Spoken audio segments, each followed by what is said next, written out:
Okay. చూడండి. ఆ, ఇప్పటివరకు మనం కాంక్రీట్ కన్స్ట్రక్షన్ సేఫ్టీలో ఏం చదువుకున్నాం? ఆ, మనం ఇంట్రడక్షన్ పాయింట్స్ ఇందులో అగ్రిగేట్ అంటే ఏంటి, కాంక్రీట్ అంటే ఏంటి, మోర్టార్ అంటే ఏంటి. మోర్టార్ అన్నది ప్లాస్టరింగ్ ఉపయోగిస్తారు, హార్డ్ అండ్ సిమెంట్ పేస్ట్ అన్నది టైల్స్ అంటించడానికి ఉపయోగిస్తారు. ఇది ఇంట్రడక్షన్. తర్వాత అడ్వాంటేజెస్ ఆఫ్ ది కాంక్రీట్ గురించి చదువుకున్నాం, అప్లికేషన్స్ ఆఫ్ ది కాంక్రీట్ గురించి చదువుకున్నాం. తర్వాత మనకి అడిగే క్వశ్చన్ ప్యాటర్న్ ఏ రకంగా అడుగుతాడు అంటే, question pattern explain work safety check list, sorry explain form work safety check list during design and construction అని క్వశ్చన్ ఫార్మాట్ ప్రీవియస్ పేపర్స్ లో చాలా సార్లు అడిగాడు.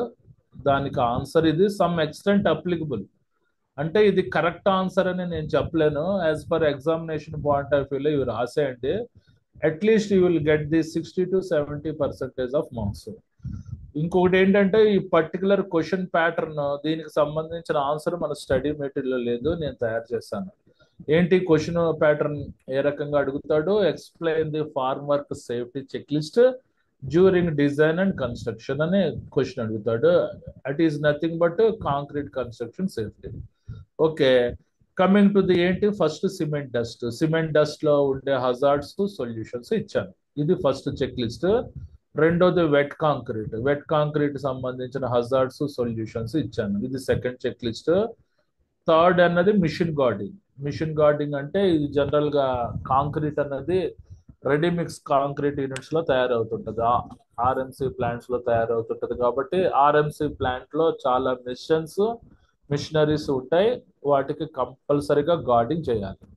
అది మీకు రెడీమిక్స్ ప్లాంట్ కావాలంటే దాని రెడీమిక్స్ ప్లాంట్ ఆపరేషన్ అని గూగుల్ సెర్చ్ చేస్తే మీకు క్లియర్ గా ఇమేజెస్ అన్ని వస్తాయి.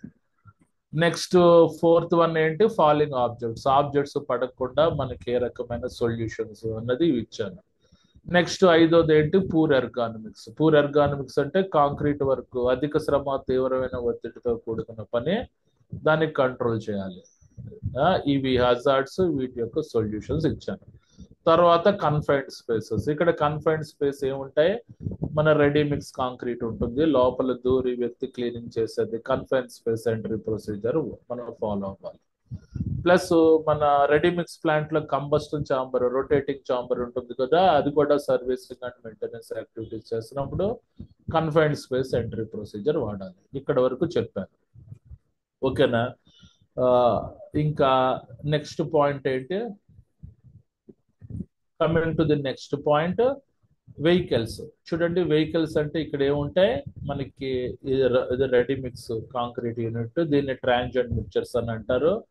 పంప్స్. పంప్స్ అంటే ఏంటి, కాంక్రీట్ ని పంప్ చేసేది. వీటికి ఏ రకమైన ప్రికాషన్స్ తీసుకోవాలంటే, purely maintained and improper handled vehicles. ఎప్పుడైనా రెడీమిక్స్ కాంక్రీట్ మంచి కండిషన్ లో ఉండాలి. ఒకసారి మనకి రెడీమిక్స్ ప్లాంట్ లో కాంక్రీట్ అన్లోడ్ అయిన తర్వాత అన్లోడింగ్ పాయింట్ వరకు ఏ రకంగా అది ఆగకూడదు. సపోజ్ ఈ పర్టికులర్ వెహికల్ రన్నింగ్ లో ఏదైనా ఫెయిల్ అయింది అనుకోండి, ఇంజన్ సీజ్ అయ్యి అలాంటివి, లోపల 6 క్యూబిక్ మీటర్ కాంక్రీట్ ఉంటుంది. ఇది విత్ ఇన్ 4 to 5 hours లోపు అన్లోడ్ చేయకపోతే లోపల డ్రమ్ లో కాంక్రీట్ సెట్ అవుతుంది. సెట్ అయిన తర్వాత మనకి ఈ డ్రమ్ ఎందుకు పనికిరాదు. ఆల్మోస్ట్ ఒక 15 lakhs డ్రమ్ము బూడిదలో పోసిన పన్నీర్ అవుతుంది. సో జాగ్రత్తగా మనకి ఈ పర్టికులర్ ఎక్విప్మెంట్స్ ఇదైనా, plus as well as the pumps కూడా వచ్చేసరికి పంపింగ్ చేస్తున్నప్పుడు కాంక్రీట్ ని ఏదైనా పంప్ చోక్ అయినా, ఏది ప్రమాదం జరిగి మనకి ఆగిపోయినా ఆ కంపల్సరిగా కాంక్రీట్ వర్క్ మనకి ఆగిపోద్ది. పంపు, ట్రాన్సియెంట్ మిక్చర్స్ ఇలాంటివి మంచి కండిషన్ లో ఉండాలి ఈ పర్టికులర్ టాస్క్ చేస్తున్నప్పుడు. అదే చెప్తున్నాను. Purely maintained and improperly handled vehicles వల్ల ప్రమాదాలు జరుగుతాయి. వాటికి ఏంటి మనకి solution, make sure backup alarms for all vehicles. అంటే రివర్స్ లో వస్తున్నప్పుడు బ్యాకప్ అలారం ఉండాలి, లేకపోతే ఎవరైనా వ్యక్తులు పడిపోయే ఆస్కారం ఉంది. Avoid overloading cranes and hoist. చూడండి, మన టవర్ క్రెయిన్స్ దగ్గర పెద్ద పెద్ద కాంక్రీట్ స్ట్రక్చర్స్ ని లేపి పైన ఎరెక్షన్ చేస్తుంటాయి. ఆ క్రెయిన్ ఎక్విప్మెంట్స్, హాయిస్టింగ్ ఎక్విప్మెంట్స్ యొక్క మెయింటెనెన్స్ కూడా బాగుండాలి. Beware of hard surfaces on equipment and truck components. ఇక్కడ కాంక్రీట్ అన్లోడ్ చేస్తున్నప్పుడు as well as pump operation చేస్తున్నప్పుడు వేడి ఉపరితలాలు ఉంటాయి. ఎట్టి పరిస్థితుల్లో operators they must wear gloves for preventation of thermal burns. అవన్నీ చెక్ చేయాలి. Next, guard the eyes against splashes, అంటే కాంక్రీట్ చెమ్మకుండా పర్టికులర్ ఆపరేటర్స్ కళ్ళకు ప్రొటెక్షన్ పెట్టుకోవాలి. Use hearing protection if needed, అంటే ఇక్కడ చూడండి కాంక్రీట్ అన్లోడ్ అవుతున్నప్పుడు డ్రమ్ మిక్చర్ అరుస్తుంటది, పంపు అరుస్తుంటది. సో నాయిస్ పొల్యూషన్ అన్నది మనకి ఏది మన మన 95 డెసిబల్స్ దాటి ఉంటాయి. కాబట్టి క్రేన్ ఆపరేటర్స్, సరే particular truck operator, pump operator, helpers అందరూ హీరింగ్ ప్రొటెక్షన్ వేసుకోవాలి. ఇది ఇక్కడ వరకు 7 పాయింట్స్ ఇచ్చాను. ఇది మనకి 8th పాయింట్. చూడండి జాగ్రత్తగా. Workers must be provided with safe access to the work, అంటే ఆ కాంక్రీట్ వర్క్ జరుగుతున్న ఏరియా దగ్గర వర్కర్స్ క్షేమంగా ప్రవేశించేటట్టు ఉండాలి. యాక్సెస్ అంటే క్షేమంగా ప్రవేశించడం, తేడా వస్తే బయటపడేటట్టు ఉండాలి. Guard rails must be put in place as a work progress. ఎప్పుడు పెట్టాలి guard rails? For example 5th floor 7th floor concrete వేస్తున్నప్పుడు ఆ కాంక్రీట్ స్లాబ్స్ నుంచి ఎడ్జెస్ నుంచి వర్కర్స్ పడకుండా ఒక గార్డ్ రైల్ అప్రాక్సిమేట్ గా మనకి 36 ఇంచెస్ హైట్ గార్డ్ రైల్స్ అనేది ప్రొవైడ్ చేస్తే పైనుంచి పడిపోకుండా ఉంటారు workers. Coming to the next point, access ladders must be properly erected, tied and project at least 1 metre above the landing platforms. అంటే యాక్సెస్ ల్యాడర్స్ అంటే 90 degrees ladders ఉపయోగిస్తే దాన్ని ప్రాపర్ గా ఎరెక్ట్ చేయాలి, స్లిప్ అవ్వకుండా. టైడ్ అంటే తాళ్ళతోటి బిగించాలి. అది ఇప్పుడు ఆ పర్టికులర్ యాక్సెస్ ల్యాడర్ మన ల్యాండింగ్ ప్లాట్ఫామ్ నుంచి 1 మీటర్ అబోవ్ హైట్ లో ఉంటే కంపల్సరిగా ప్రాపర్ గా ఎరెక్షన్ చేయాలి, టైట్ చేయాలి అని అంటున్నారు. Coming to the 11th point, చూడండి ladders on an access scaffold must be used as access, అంటే ఒకళ్ళ స్కఫోల్డింగ్ ద్వారా కట్టారనుకోండి, ఆ ఒక లెక్చర్ నుంచి 2 లెక్చర్ కి కంపల్సరిగా లాడర్స్ ఉపయోగించాలని అంటున్నాడు. Next, form work, false work and temporary supports must be checked, properly tied, footed, braced and supported before pouring the walls or columns. అంటే ఆ పర్టికులర్ కాంక్రీట్ కాలమ్స్ లో కానీ ఆ కాంక్రీట్ బీమ్స్ లో కానీ ఆ కాంక్రీట్ వేస్తున్నప్పుడు కంపల్సరిగా మన టెంపరీ సపోర్ట్స్, అంటే ఆ పర్టికులర్ స్లాబ్స్ కి కింద నుంచి సపోర్ట్ ఇస్తాం కదా ఐరన్ రాడ్స్, అవి ప్రాపర్ గా సపోర్ట్ చేసేటట్టు ఉండాలి. ఆ టోటల్ సపోర్ట్స్ ఎన్ని ఉన్నాయో చెక్ చేసుకోవాలి. ప్రాపర్లీ టైడ్, ఆ పర్టికులర్ సపోర్ట్స్ జారిపోకుండా బిగించేటట్టు ఉండాలి. ఫుట్టెడ్ అయి ఉండాలి. బ్రేస్డ్ అంటే చిన్న వెల్డింగ్ వర్క్స్ లాంటిది ఏదైనా చేయాలి. సో ఎట్టి పరిస్థితుల్లో ఆ పర్టికులర్ కాలమ్స్ లో బీమ్స్ లో కాంక్రీట్ పోస్తున్నప్పుడు ఎలాంటి కదలికలు, వైబ్రేషన్స్ అన్నది ఆ కాంక్రీట్ స్ట్రక్చర్ మీద రాకుండా చూసుకోవాలన్నమాట. ఇవి పాయింట్స్. ఈ పాయింట్స్ ఎలాగున్నాయండి? Anybody? Are you feel okay about this points? Or otherwise if you know the better than these points?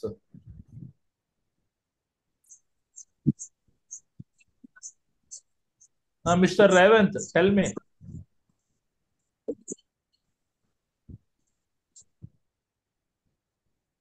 చెప్పండి ఎవరైనా. సో బానే ఉన్నాయి, పర్వాలేదు, not bad. As per examination point of వ్యూలో ఇది ఓకే. మీరు ఏంటంటే ఇది ఒక పీడిఎఫ్ ప్యాటర్న్ లో చూసారనుకోండి, మీకు తెలియదు, అర్థం కాదు.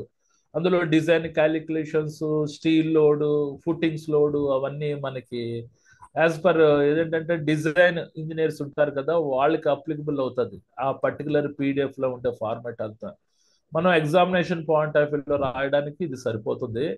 ఇదే కంటిన్యూ చేయండి. క్వశ్చన్ ప్యాటర్న్ ఎలాగిస్తారు? Explain form work safety check list during design and construction అని ఇస్తే ఇవే ఆన్సర్స్. ఫస్ట్ ఏంటి? Cement dust. సెకండ్ పాయింట్ ఏంటి? Wet concrete. థర్డ్ పాయింట్ ఏంటి? Machine guarding. ఫోర్త్ పాయింట్ ఏంటి? Falling objects. ఫిఫ్త్ పాయింట్ ఏంటి? పూర్ ఎర్గానమిక్స్, అధిక శ్రమ, తీవ్రమైన ఒత్తిడితో కూడిన పనిని కంట్రోల్ చేయలేం. 6.80 కన్ఫైన్డ్ స్పేస్, ఇక్కడ రెడీ మిక్స్ కాంక్రీట్ లో కన్ఫైన్డ్ స్పేసెస్ హజార్డ్స్ కలిగి ఉంటాయి. 7.80 వెహికల్స్, ఇక్కడ ఆర్ఎంసీ ప్లాంట్స్ ఉంటాయి, పంప్ ఉంటాయి, వీటి యొక్క ప్రివెంటివ్ మెయింటెనెన్స్, షెడ్యూల్ మెయింటెనెన్స్ చేయాలి. తర్వాత ఇంకొన్ని పాయింట్స్, 8వ point worker must be provided with safe access to the work. 9th point guard rails must be put in a place as work progress. 10th point access ladders must be properly erected, tied and projected at least 1 meter above the landing platforms. Ladders or an access scaffold must be used as access.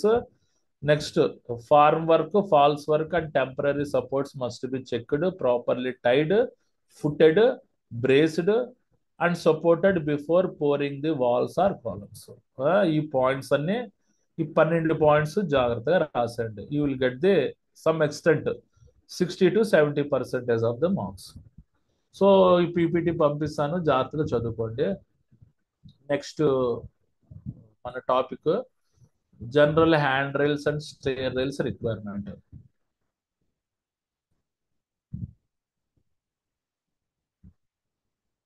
ఏమండి అందరికీ share అయిందా? Topic share అయిందా? సేఎస్ఆర్ no? Okay, చూడండి general requirements of hand rails, stair rails ఏ రకంగా ఉండాలి అంటే, హ్యాండ్ రైల్స్ ఏ రకంగా కన్స్ట్రక్షన్ చేయాలి, స్టేర్ రైల్ ఏ రకంగా కన్స్ట్రక్షన్ చేయాలి. కొన్ని ఇమేజెస్ ఇచ్చాను చూడండి. ఇదిగో ఇదిగో చూడండి, ఇవి హ్యాండ్ రైల్స్, స్టేర్ రైల్స్ అని అంటారు. ఇవి అంటే ఎవరైనా మనుషులు పట్టుకుని హ్యాండ్ రైల్స్ పట్టుకుని స్టెప్స్ ఎక్కాలి, దిగాలి. జనరల్ గా 2 sides hand rails, stair rails provide చేస్తే బెటర్. దీన్ని టెంపరరీ హ్యాండ్ రైల్స్ అని అంటారు. ఇవి permanent hand rails. Temporary hand rails ఎప్పుడు పెడతారు? కన్స్ట్రక్షన్ అంటే వర్క్ కన్స్ట్రక్షన్ సైడ్ అప్పుడు లేబర్ పడిపోకుండా ఇలాంటి టెంపరరీ హ్యాండ్ రైల్స్ పెడతారు. దానికి ఒక వాల్ సపోర్ట్ ఉండాలి. టెంపరరీ హ్యాండ్ రైల్స్ పెట్టాలంటే వాల్ సపోర్ట్ ఉండాలి. ఒకసారి కన్స్ట్రక్షన్ అయిన తర్వాత ఇలా both sides hand rails, stair rails పెడతారు. చూసారా ఇది? ఇక్కడ చూడండి, మెట్లకు వచ్చేసరికి 2 ఉంటాయి. స్టెప్స్ విల్ కంటైన్ 2 పార్ట్స్, ఒకటి రైజర్, రెండోది థ్రెడ్. చూడండి, వెర్టికల్ సర్ఫేస్ ని రైజర్ అని అంటారు, హార్జాంటల్ సర్ఫేస్ ని థ్రెడ్ అంటారు. ఇక్కడ పైన కనబడుతున్నాయి కదా, దీన్ని థ్రెడ్ అంటారు. ఇది వెర్టికల్ పోర్షన్ ని రైజర్ అని అంటారు. అలాంటి చిన్న చిన్న పాయింట్స్ మీరు తెలుసుకోవాలి. ఓకే, ఈ క్వశ్చన్ కూడా ప్రీవియస్ పేపర్స్ లో చాలా సార్లు అడిగాడు, ఓల్డ్ పేపర్స్ లో అడిగేవాడు. ఈ మధ్యన అయితే అడగట్లేదు. అయినా ఒకసారి మనం డిస్కస్ చేసుకుందాం, ఎందుకంటే very important. If you are not provided proper hand rails, stair rails provide చేయకపోతే వర్కర్స్ స్లిప్ ట్రిప్ ఫాలో అవుతారు. సో దాని రిక్వైర్మెంట్ ఏంటి అన్నది మన topic. So coming to the introduction, the purpose of the hand rail and stair rail is to provide a guidance. Guidance అంటే support. అంటే hand rail, stair rail యొక్క ప్రయోజనం ఏంటి? గైడెన్స్. వర్కర్లు దాన్ని పట్టుకుని ఎక్కడానికి అనువుగా ఉంటది. It is required on stairs, కంపల్సరీగా మెట్ల మీద పెట్టాలి. With 4 or more risers whichever less. అంటే స్టైర్స్ మీద 3 లేదా 4 మెట్లు ఉంటాయి, కంపల్సరీగా హ్యాండ్ రైల్స్, స్టేర్ రైల్స్ పెట్టాలి. అండ్ ఏడిఏ అంటే as per American disable act అనుగుణంగా ramps with rise of 30 inches, అంటే గ్రౌండ్ లెవెల్ నుంచి 30 inches హైట్ ఉంటే కంపల్సరీగా you have to provide hand rail and stair rail. అర్థమైందా? ఏడి అంటే అమెరికన్ డిజేబుల్ యాక్ట్ అనుగుణంగా గ్రౌండ్ లెవెల్ నుంచి ఆ ర్యాంప్, ఆ ఎత్తు 30 inches ఉంటే just you have to provide hand rails, stair rails provide చేయాలి. Okay, coming to the second point, in commercial applications hand rail is required for both sides of stairs and ramps. అంటే కొన్ని commercial applications లో ఇలాంటి ఉంటాయి కదా, ఇలాంటి మెట్లు ఎక్కే దగ్గర, దిగే దగ్గర హ్యాండ్ రైల్స్, స్టేర్ రైల్స్ అనేది బోత్ సైడ్స్ ప్రొవైడ్ చేయాలి. ఇది mandatory. Okay, and stairs or ramps అంటే, ర్యాంప్స్ అంటే ఇది ఉంటాయి కదా హైట్స్, ఇలాగా మన హాస్పిటల్స్ లో పేషెంట్స్ తీసుకెళ్తారు కదా, వాటిని ర్యాంప్స్ అని అంటారు. స్టైర్స్ అంటే మెట్లు. Hand rails are not required on a walking surface with running slope of less than 1:20. అంటే గ్రౌండ్ లెవెల్ నుంచి 20 inches లోపు ఉంటే height hand rails stair rails పెట్టక్కర్లేదు. ఎప్పుడు పెట్టాలి? As per American disable act అనుగుణంగా గ్రౌండ్ లెవెల్ నుంచి 30 ఇంచెస్ హైట్ ఉన్నప్పుడు మాత్రమే you have to provide hand rails and stair rails. ఈ 2 పాయింట్స్ గుర్తుపెట్టుకోండి, క్లియర్గా ఉంటుంది. ఇందులో ఏంటంటే మెజర్మెంట్స్ ఉంటాయి. ఇక్కడ 30 ఇంచెస్, ఇక్కడ 1:20 అలాగ ఉంది కదా, అవన్నీ మీరు గుర్తుపెట్టుకోవాలి. 1:20 అంటే గ్రౌండ్ లెవెల్ నుంచి 20 ఇంచెస్ హైట్ ఉండేటప్పుడు ఏ రకమైన హ్యాండ్ రైల్స్ స్టేర్ రైల్స్ పెట్టకూడదు అని. ఇవన్నీ కొన్ని ఇమేజెస్. మీకు ఇమేజెస్ చూపించకపోతే ఇందులో కొన్ని పాయింట్స్ అర్థం కావు, అందుకనే ఇమేజెస్ పెట్టాను. ఓకేనా? బోత్ సైడ్స్ హ్యాండ్ రైల్ ఉండాలి ఇన్ కమర్షియల్ అప్లికేషన్స్ లో. కమింగ్ టు ది చూడండి, ఇది general requirement of stair rails and hand rails ఏంటి చూడండి. Stairways having 4 or more risers or rising more than 30 inches. 30 inches అంటే approximate గా 76 centimeter in height. Whichever less must have at least 1 hand rail and also must be installed along each unprotected side of the edge. అంటే ground level నుంచి 30 inches height ఉన్నా, 76 centimetres ఉన్నా, దానికి ఒక 3-4 steps కలిగి ఉన్నా కంపల్సరిగా నువ్వు ఒక హ్యాండ్ రైల్ అన్నది ప్రొవైడ్ చేయాలి both sides. Particular unprotected side of the edges ఇలాగా కంపల్సరిగా ఇవన్నీ అన్ప్రొటెక్టెడ్ ఏరియా దగ్గర హ్యాండ్ రైల్స్ స్టేర్ రైల్స్ పెట్టాలి అని అంటున్నాడు. When top edge of the stair rail system is also serves as a hand rail. ఇక్కడ చూడండి, ఇది ఉంది కదా, ఇది టాప్ ఎడ్జ్. ఈ టాప్ ఎడ్జ్ అన్నది మనకి హ్యాండ్ రైల్ కింద పనికొస్తుంది అనమాట. రైట్.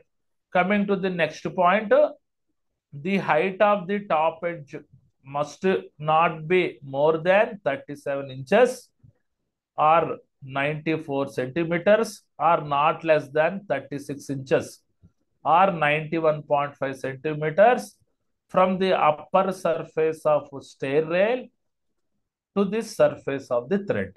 వెరీ ఇంపార్టెంట్ పాయింట్ ఇది. చూడండి, ఇక్కడ ఉంది కదా మనకి థ్రెడ్, మనకి థ్రెడ్ నుంచి ఇది ఉంది కదా, ఈ టాప్ రైల్ యొక్క హైట్ ఎంత ఉండాలి? మాక్సిమం 37 ఇంచెస్ ఉండాలి, 94 సెంటీమీటర్స్ ఉండాలి, లేకపోతే 36 ఇంచెస్ ఉండాలి, అంటే 91.5. అంటే ఇన్ బిట్వీన్ 36 to 37 ఇంచెస్ మధ్యలో ఉండాలి ఆ upper surface of the thread నుంచి ఈ పర్టికులర్ టాప్ రైల్ యొక్క హైట్. ఓకే, అది పాయింట్. ఈ మెజర్మెంట్ జాగ్రత్తగా గుర్తుపెట్టుకోండి అంకుల్. చూడండి, winding or spiral stairways must be equipped with hand rail to prevent the areas where thread of the width is not less than 6 inches. ఈ point చెప్పినోటికి ఎస్బిటిలో 85% guarantee. ఎవరైనా చెప్పగలరా? మళ్ళీ చదువుతున్నాను చూడండి. Winding or spiral stairways must be equipped with hand rail to prevent the areas where the thread width is less than 6 inches, అంటే 15 centimeters. What is the meaning of this point? Anybody?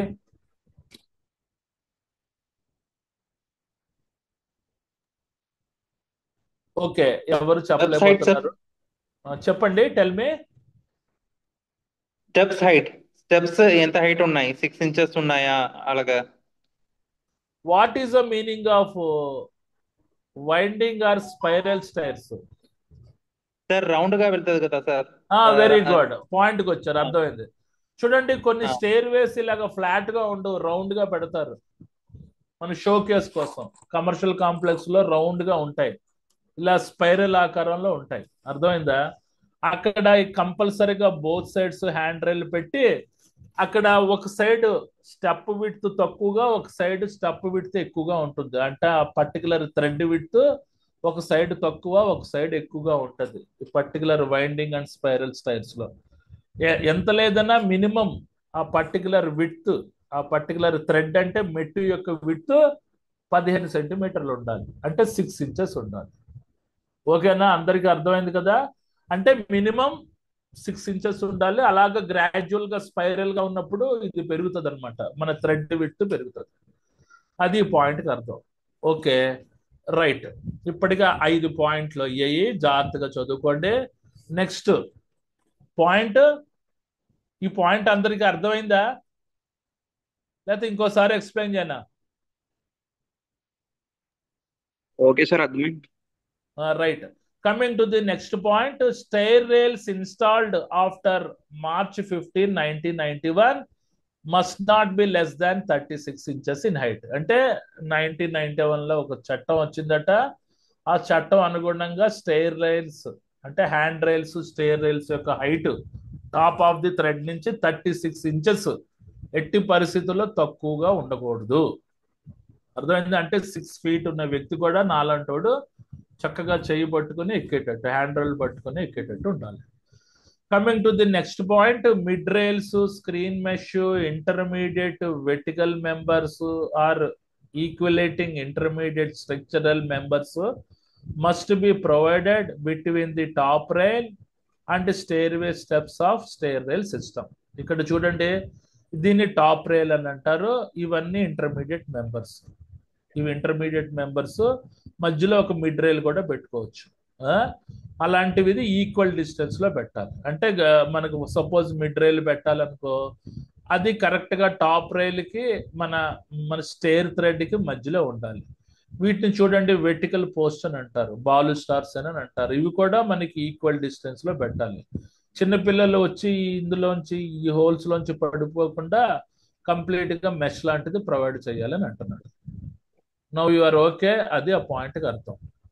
Next, mid rails when used must be located midway between top of the stair rail system and stairways steps.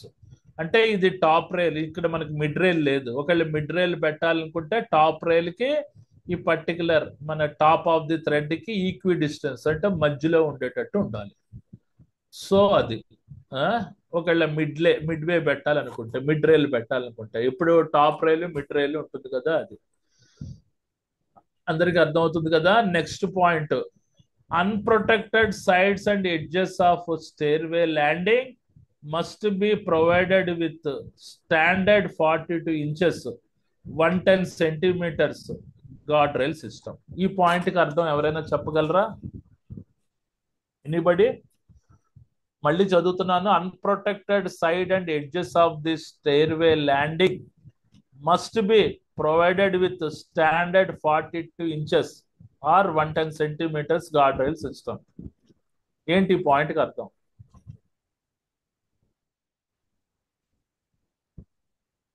Suppose turning point లో unprotected sides ఉన్నాయంటే అక్కడ gourd rails ఇంత సెంటీమీటర్లు పెట్టాలి, అలాగా sir? చూడండి, అది కాదండి. ఇప్పుడు చూడండి, ఇది ఫస్ట్ ఫ్లోర్ అన్నప్పుడు ఇది ఎక్కుతాం, దీన్ని ల్యాండింగ్ అని అంటారు. మళ్ళా సెకండ్ ఇలాగ రెండోది ఎక్కినప్పుడు ఇంకొక ల్యాండింగ్ ఉంటుంది. ఈ ల్యాండింగ్ ఉంది కదా, దీన్ని ల్యాండింగ్ ఏరియా అని అంటారు. ఈ ల్యాండింగ్ ఏరియా ఏదైనా అన్ప్రొటెక్టెడ్ ఎడ్జ్ ఉంటే కంపల్సరీగా గార్డ్ రైల్స్ తోటి కవర్ చేయమంటున్నాడు. ఈ ల్యాండింగ్ ఏరియా మెట్లు ఎక్కిన తర్వాత ల్యాండింగ్ ఏరియా ఉంటుంది కదా, అది కంపల్సరీగా అన్ప్రొటెక్టెడ్ ఏరియా అంటే గార్డ్ రైల్ తోటి పెట్టమంటున్నాడు. దాని యొక్క హైట్ ఎంత ఉండాలి? 110 సెంటీమీటర్ 1 ఆర్ 42 ఇంచెస్. అంటే ఇది చూడండి, మనకి గ్రౌండ్ లెవెల్ నుంచి ఈ టాప్ రైల్ యొక్క హైట్ ఎంత ఉండాలి? 110 సెంటీమీటర్స్ ఉండాలి కంపల్సరీగా. 110 సెంటీమీటర్స్ ఆర్ అప్రాక్సిమేట్ గా 42 ఇంచెస్ ఉండాలి. ఇది 36 ఇంచెస్ 37 ఇంచెస్ ఉండాలి ఈ తాలూకా మన థ్రెడ్ నుంచి ఈ టాప్ రైల్ హైట్. వన్స్ నువ్వు ల్యాండింగ్ ఏరియాకి వచ్చావనుకో, అక్కడ వాల్ ఉంటే ఏం ఇబ్బంది లేదు. ఒక వాల్ లేని ఏరియాస్కి కంపల్సరీగా హ్యాండ్ రైల్ ప్రొవైడ్ చేస్తావు కదా, ఆ హ్యాండ్ రైల్ యొక్క హైట్ గ్రౌండ్ లెవెల్ నుంచి 110 సెంటీమీటర్స్ ఉండాలి. Now you are clear? అందరికి అర్థమైందా? రైట్ అమ్మయ్య, అది అలాగే.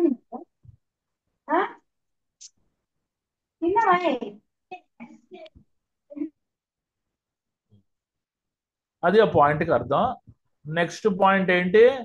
Screen or mesh when used must be extended from top rail to stairway steps and along the openings between top rail supports. ఒకవేళ చూడండి, మీరు స్క్రీన్ మెష్ పెట్టాలనుకున్నారనుకోండి, ఇక్కడ టోటల్ గా టాప్ రైల్ నుంచి ఈ బాటమ్ వరకు కంప్లీట్ గా స్క్రీన్ మెష్ పెట్టాలి. ఈ మధ్యలో బాలు స్టార్స్ మధ్యలో గ్యాప్ ఎక్కువ ఉన్నా అక్కడ కూడా స్క్రీన్ మెష్ పెట్టేశారు అనుకోండి, చిన్నపిల్లలు ఆటలాడుతూ ఉంటారు కదా, ఇందులోంచి దూరి పడిపోకుండా ఆ స్క్రీన్ మెష్ అనేది కాపాడబడుతుంది. అది పెట్టుకుంటే పెట్టుకోవచ్చు, లేకపోతే లేదు. అది next intermediate vertical members such as the Balu stars when used must not more than 19 inches apart. ఇదేంటి, what is the meaning of the Balu stars అంటే an object or a vertical member which supports the top rail and projected from the top of the thread. మళ్ళీ చదువుతున్నాను, Balu stars అంటే an object or a vertical member which supports top rail and projected from the top of the thread. చూడండి, మనకి కనబడుతున్నాయి కదా ఇవి, ఇదిగో వీటిని బాలు స్టార్స్ అని అంటారు. ఇది మన థ్రెడ్ నుంచి పొడుచుకొచ్చి టాప్ రైల్ కి సపోర్ట్ ఇస్తుంది, దాన్ని బాలు స్టార్స్ అని అంటారు. అవి ఎంత ఉండాలి, గ్యాప్ ఎంత ఉండాలి, సచ్ యాజ్ 19 ఇంచెస్ అంటే 48 సెంటీమీటర్ అపార్ట్. అంటే ఒక ఒక బాలు స్టార్ కి మధ్యలో 19 ఇంచెస్ గ్యాప్ ఉండాలి మినిమం. Sorry, maximum. మినిమం ఎంతైనా పెట్టుకోవచ్చు. ఓకేనా. బాలు స్టార్స్ అంటే టాప్ రైల్ కి సపోర్ట్ ఇచ్చేవి, అవి థ్రెడ్ నుంచి పొడుచుకొని వస్తాయి మనకి. నౌ యు ఆర్ క్లియర్, అందరికీ అర్థమైంది కదా. అది నెక్స్ట్ నెక్స్ట్ చూడండి, other intermediate structure member such as a newel post more than 19 inches 48 centimeter apart. చూడండి, నేవల్ పోస్ట్ అంటే ఏంటి, బాలు స్టార్స్ అంటే ఏంటి. చూడండి, బాలు స్టార్స్ అంటే రౌండ్ గా ఉండే పైప్స్ ని బాలు స్టార్ అని అంటారు. నేవల్ పోస్ట్ అంటే రెక్టాంగులర్ గానీ స్క్వేర్ గానీ ఉంటాయి, దాన్ని నేవల్ పోస్ట్ అని అంటారు. అంటే సపోర్ట్ కి మీరు బాలు స్టార్స్ అంటే రౌండ్ ఆబ్జెక్ట్స్ అయినా పెట్టుకోవచ్చు, లేకపోతే నేవల్ పోస్ట్ అంటే స్క్వేర్ రెక్టాంగులర్ ఆబ్జెక్ట్స్ అయినా పెట్టుకోవచ్చు. అవి కూడా సపోజ్ ఇవి మన నేవల్ పోస్ట్లు పెట్టుకున్నా కూడా 19 ఇంచెస్ మినిమం డిస్టెన్స్ లో పెట్టుకోవాలి. అంటే ఇక్కడి నుంచి ఇక్కడికి, అంటే ఒక నేవల్ పోస్ట్ నుంచి ఇంకో నేవల్ పోస్ట్ కి మధ్యలో హారిజాంటల్ డిస్టెన్స్ 19 ఇంచెస్ ఉండాలి. నౌ యు ఆర్ క్లియర్, అందరికీ అర్థమైందా?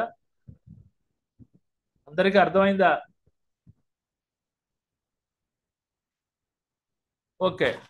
Naval post is nothing but rectangular supports, whereas the balu stars are nothing but round supports. మరి అంతకు మించి నేనేం చెప్పలేను.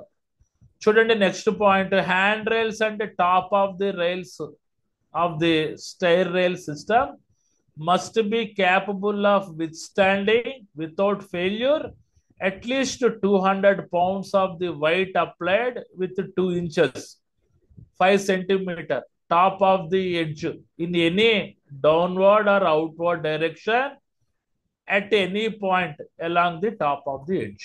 అంటే ఏంటి, ఈ పర్టికులర్ హ్యాండ్ రైల్ సిస్టమ్ ఉంది కదా, hand rail stair rail system మీద అప్రాక్సిమేట్ గా ఎంత కేజీ బరువు ఉండాలి, ఇది విత్స్టాండ్ అయ్యేటట్టు ఉండాలి, 200 pounds. 200 pounds అంటే మనకి అప్రాక్సిమేట్ గా 1 kg is equal to 2.2 pounds. అంటే 100 kgలు బరువు వచ్చి ఈ స్టేర్ రైల్ మీద హ్యాండ్ రైల్స్ మీద పడినా ఇవి విరగకుండా అంత స్ట్రెంగ్త్ ఉండాలి. ఓకే.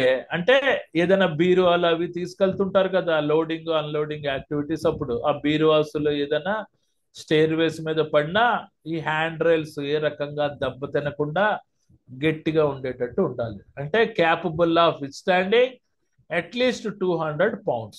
అది పాయింట్కి అర్థం. ఎప్పుడు ఆ టాప్ రైల్ నుంచి 2 inches బాటమ్ సైడ్ అయినా, మన కింద నుంచి థ్రెడ్ నుంచి 2 inches మనకి అబోవ్ సైడ్ అయినా మనకి 200 pounds విత్ స్టాండ్ అయ్యేటట్టు ఉండాలి. అది పాయింట్కి అర్థం. నెక్స్ట్ చూడండి, stairway system and hand rail must be surfaced to prevent the injuries such as a punctures or other lacerations to keep clothing from snagging. చూడండి, ఇప్పుడు కొత్తగా హ్యాండ్ రైల్స్ స్టేర్ రైల్స్ అన్నది మన స్టెయిన్లెస్ స్టీల్ మెటీరియల్ తోటి తయారు చేస్తున్నారు. అవి కానీ వాటితోటి తయారు చేశారంటే చేతికి ఏ రకమైన పంచర్లు ఉండవు, స్మూత్ గా ఉంటాయి. మనకి ఏ రకమైన ఎసెప్టెన్స్, చేతులకి చీలికలు, బట్టలు చిరిగిపోవడం, స్నాగింగ్ ద్వారా అంటే వాటికి తగులుకున్న ద్వారా బట్టలు చిరిగిపోవడం లాంటివి ఉండవు. అదే కార్బన్ స్టీల్ మెటీరియల్ అనుకోండి, ఆ కార్బన్ స్టీల్ మెటీరియల్స్ కంటే ప్రాపర్ గా గ్రైండింగ్ చేయాలి.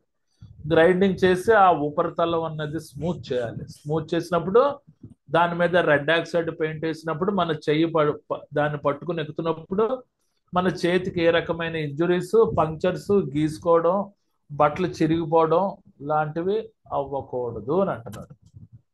Now you are clear.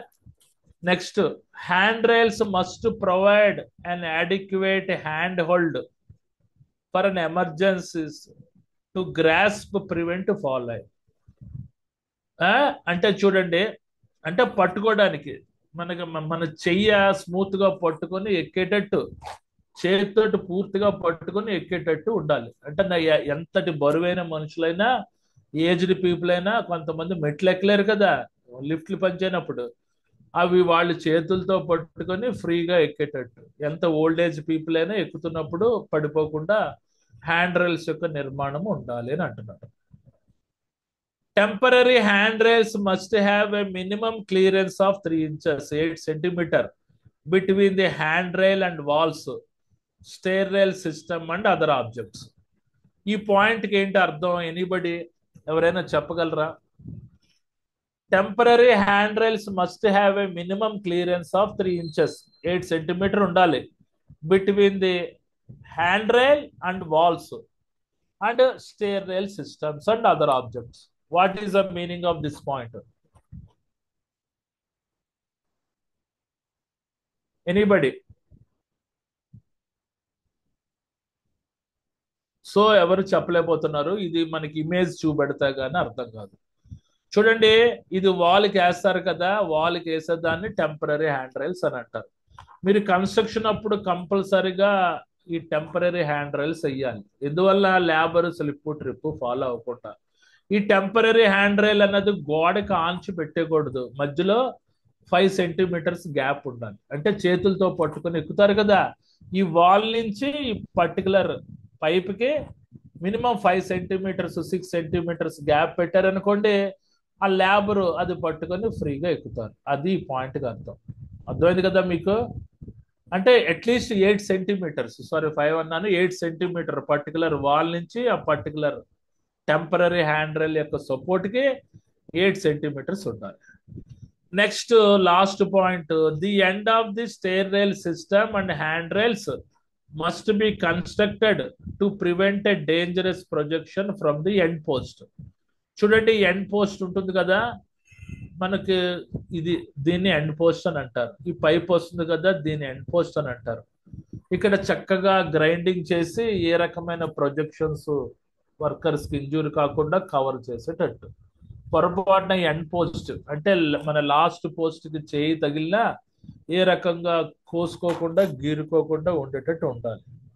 End post అంటే చివరి స్తంభం. డేంజరస్ ప్రొజెక్షన్ అంటే ప్రమాదకరమైన పొడుచుకొచ్చే భాగం. ఇక్కడ వస్తుంది చూసారా, ప్రమాదకరంగా పొడుచుకొస్తుంది. దీన్ని ప్రాపర్గా గ్రైండింగ్ చేసి కవర్ చేసేసామంటే ఆ ఎండ్ పోస్ట్ ద్వారా కూడా వర్కర్స్కి ఏ రకమైన ప్రమాదాలు జరగకుండా చూసుకోవాలి. నవ్వు దీంతో అయిపోయింది టాపిక్. ఇంకా 3 నిమిషాలు ఉంది. ఏదైనా డౌట్స్ ఉంటే అడగండి. సార్ టవ్ బోర్డ్ అవసరం లేదా సార్? ఆ టవ్ బోర్డ్ కింద స్టేర్స్ కింద టాయ్ బోర్డ్ అవసరం లేదండి. టాయ్ బోర్డ్ అవసరం లేదు. అది only scaffolding. No need to put toe board in hand rails and stair rail system. Now you are clear. Okay only guard rail system కి, scaffolding system కి just you have to provide toe board. The main ఆ toe board యొక్క advantage ఏంటి? Materials, tools particular ఏరియాలో పనిచేస్తుంటాయి కదా, అది కిందకు పడిపోకుండా కాపాడతాయి. మీరు మెట్ల మీద ఏం పనిచేయరు కదా, కాబట్టి no need to put a toe board. Just you have to provide top rail. If it is convenient, just you have to provide the mid rail also. Otherwise, there is no need to put the mid rail also. Just you have to provide top rail and just you have to cover entire hand rail system, stair rail system with meshes. Okay. ఇంకేమైనా doubts ఉన్నాయా?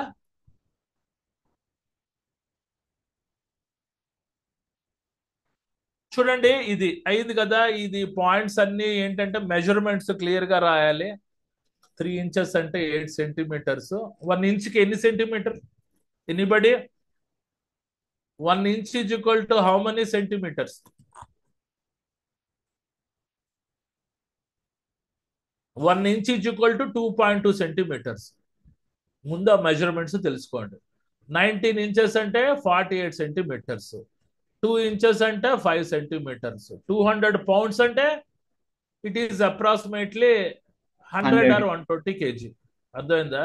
అంటే one Yes. One kg is equal to 2.2 pounds. Kg పెద్దది pound కంటే. Next చూడండి, 42 inches అంటే approximate గా 110 centimetres.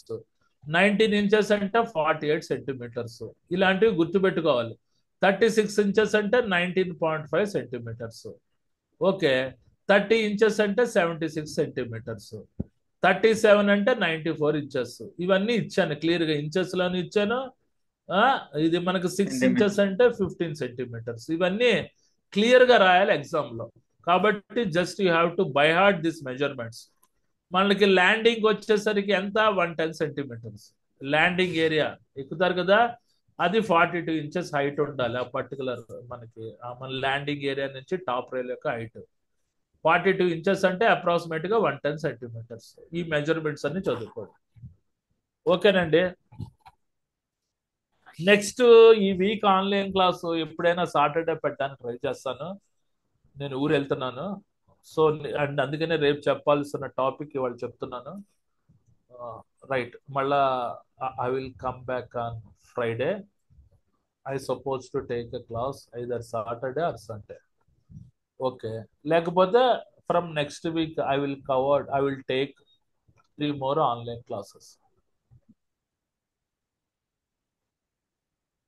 So ఇది అయింది. తర్వాత ఇది form work safety check list. ఇది ఇంపార్టెంట్. ఇది లేటెస్ట్ గా అడుగుతున్నాడు.